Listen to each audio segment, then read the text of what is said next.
Hello friends, welcome to Creative Medicine.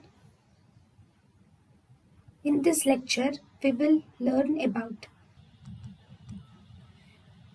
expressed emotions are related to which of the following illness? Expressed emotions.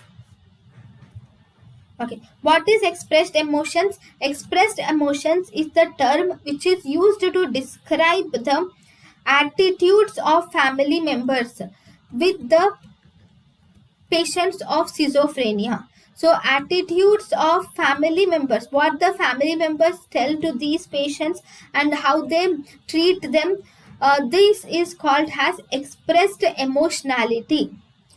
Expressed emotionality is related to schizophrenia.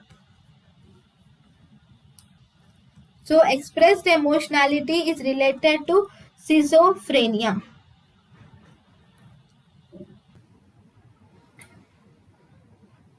Thank you and thank you for watching.